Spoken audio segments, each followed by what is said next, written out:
What's up, Outlaws? As you can see, last night's The Game Awards was actually quite the show. There was a slew of world premieres that definitely entertained and intrigued and showed a sense of art direction that I think we started seeing with games like Hollow Knight and Journey a while back, and it seems to be catching on in a new trend that is quite appealing to watch.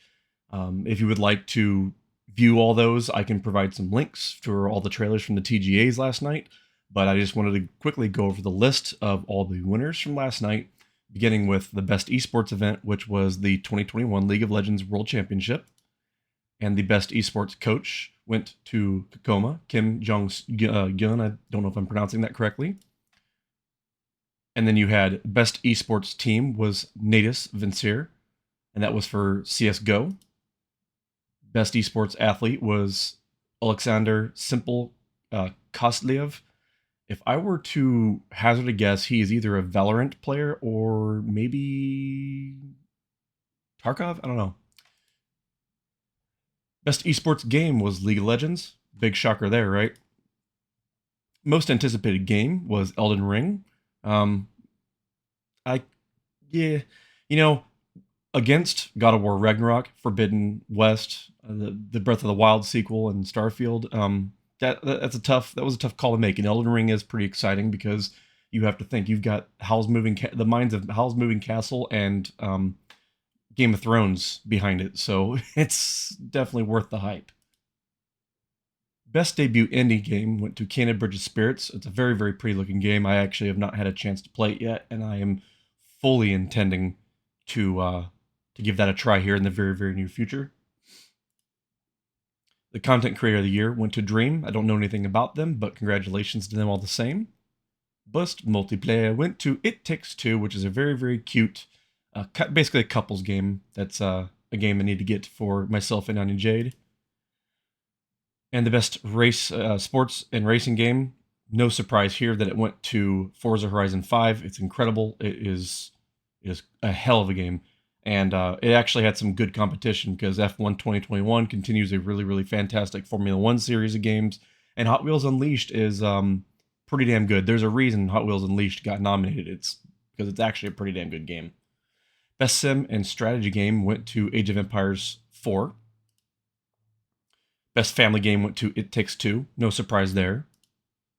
Best fighting game went to Guilty Gear Strive. In the absence of a Street Fighter or Tekken or Mortal Kombat game up there, this doesn't surprise me. Best role playing went to Tales of Arise. It's another game I haven't played yet, but it is actually visually beautiful, and it's definitely something I want to look at. Best action adventure game went to Metroid Dread. If y'all Switch owners have not had a chance to play that, I highly recommend it. Best action game went to Returnal. Haven't played it. I know there was some controversy about it when it first came out, but I heard that as a game itself, it's fantastic, so I may have to give that one a try. Best VR AR went to Resident Evil 4.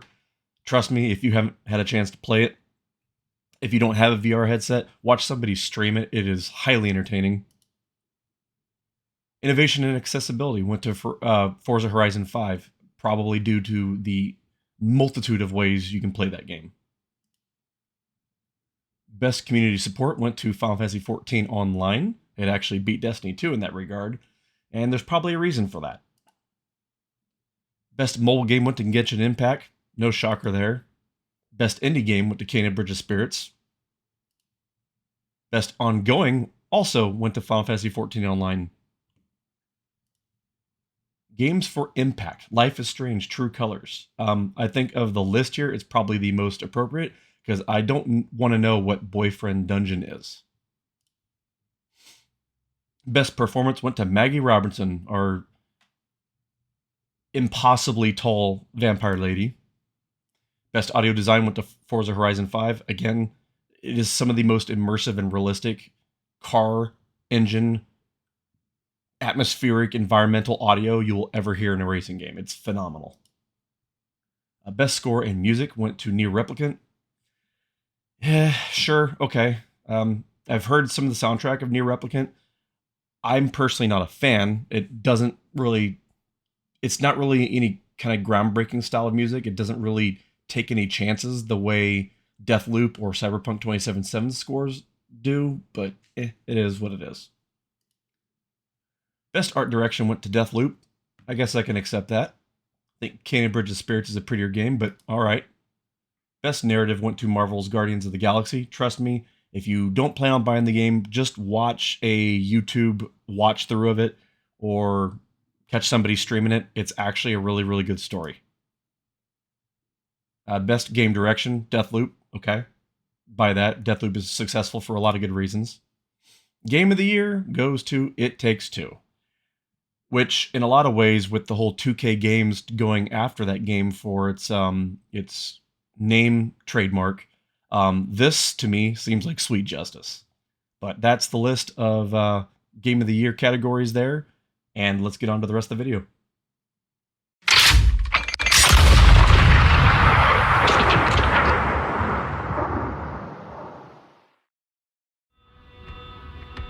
Locate UNSC Infinity.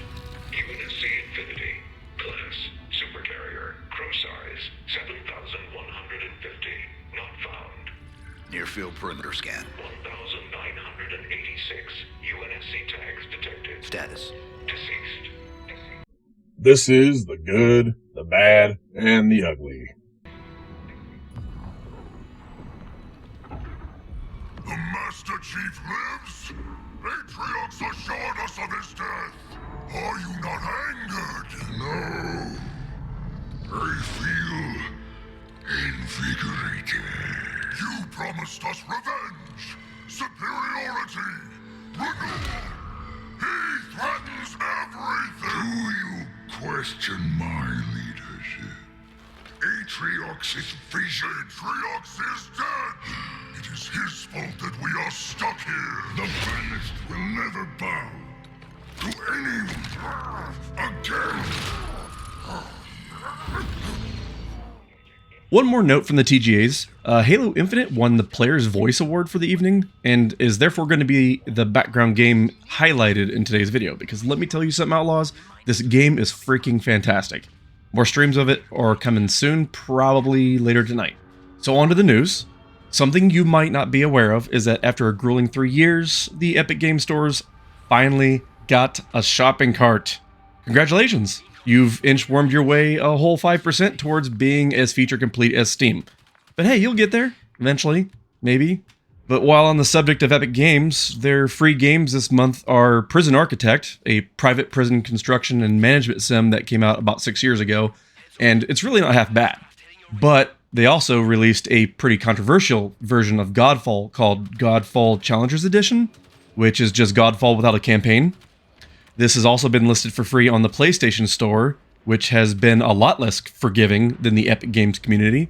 See, there's one thing to host it on Epic Games, which has no subscription requirement, like PlayStation Plus, but it's another thing to host it on a paid subscription service, and it be little more than an incomplete title that might as well just be a demo. See, demos are supposed to be free, but instead the PlayStation community got paywalled behind their own subscription service, which is a pretty scummy move by both Gearbox and Sony. But with Randy Pitchford still heading Gearbox Software, I guess we should probably come to expect this. But hey, one more. Got one for the Steam users. You ever heard of a Chinese developer called Angela Games? They made this sandbox strategy game called Myth of Empires that apparently used Ark Survival Evolved's source code in its development. When Studio Wildcard compared code headers in MOE's exe file, they found matching class, variable, and function names in the code. So therefore, they pushed for DMCA takedown of the game through Valve, which promptly delisted the game on December 3rd. Big yikes. Moral of the story, don't steal stuff, and you won't get your digital hand chopped off. But, okay, so let's move on to some positive news. Star Wars Galaxy's Legends has launched its Life Day celebrations, meaning this Sunday's stream will be focused on that content, and officially kick off this year's Saggy Slay celebrations. Finally! Q's Winter Wonderland also has kicked off in Star Trek Online, and it's got a whole new slew of rewards, as well as the Eisenberg-class starship named after the late Aaron Eisenberg, Nog, as this year's event prize. With the launch of next week's Legacy of the Sith, Star Wars The Old Republic will also be kicking off its own Life Day celebrations.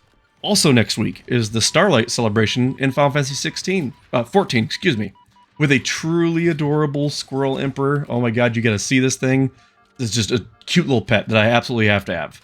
Destiny 2's Dawning event is also right around the corner, and it's jam-packed with a bunch of content. So this provides a lot of opportunity for streaming and fundraising over the holiday period.